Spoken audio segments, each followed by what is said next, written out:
Voyons à présent ce qui fait varier le cours d'une action. Le prix d'une action, à un moment T, est défini par des éléments et événements très variés, qui ont certes chacun une influence plus ou moins importante, mais dont aucun n'est à négliger. Le plus évident est celui auquel toute personne, même totalement étrangère à ce milieu, pense, s'avère aussi le plus vrai. Il s'agit de la santé de l'entreprise.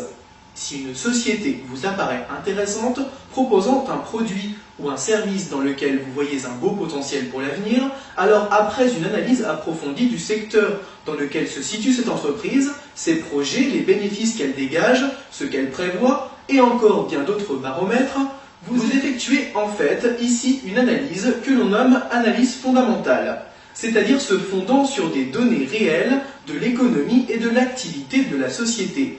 Un achat de votre part sera alors justifié.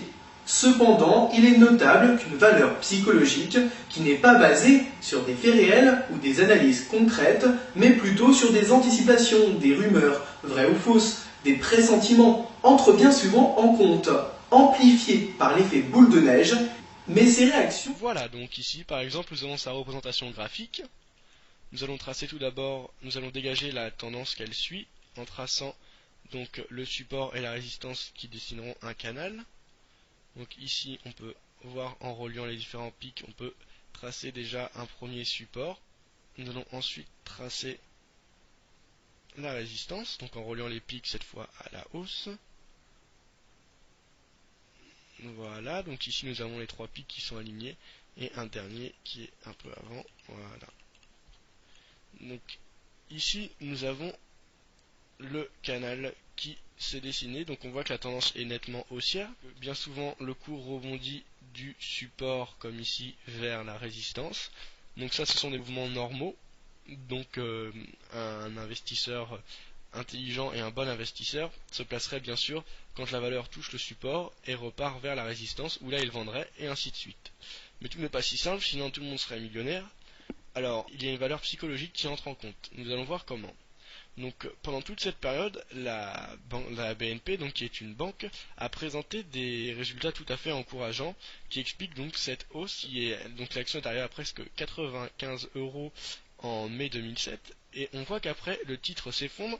Il ne descend pas non seulement jusqu'à son support, mais plus bas, il va atteindre même les 68 € en novembre 2007 et donc en quelques mois, elle perd près de 25%. Comment ça s'explique? Eh bien c'est justement la valeur psychologique qui entre ici en cause. Alors, en fait, vous savez que durant l'été 2007, il s'est passé un événement qu'on a appelé la crise du subprime. Et donc cette crise du subprime a entraîné l'ensemble des marchés vers une dégringolade.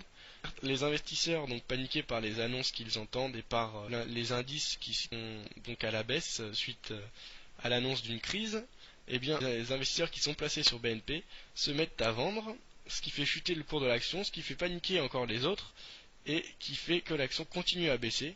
Alors des fois il y a des sursauts qui profitent aux traders les plus malins, donc en quelques jours ils empochent des plus-values, ils les revendent tout de suite. Certains prennent espoir, ils se placent malheureusement au mauvais moment en pensant que tous les cours vont remonter et là les cours rebaissent et donc en ce moment c'est ce qui explique l'évolution difficilement compréhensible, tout du moins instable, de nombreux titres comme la BNP ici, qui évolue maintenant sous son ancien support oblique qui a pourtant été valide et été très solide durant des années et très fiable. Mais ces réactions, dont les graphiques boursiers sont en fait les reflets, peuvent être étudiées et profitent à certains qui savent les exploiter. En effet, par exemple, certaines personnes, des mathématiciens ou des spécialistes le plus souvent, découvrent des corrélations entre les différents mouvements et variations des cours sur des graphiques en étudiant les marchés dans le passé. C'est ce que l'on appelle l'analyse technique et un chapitre entier lui est dédié.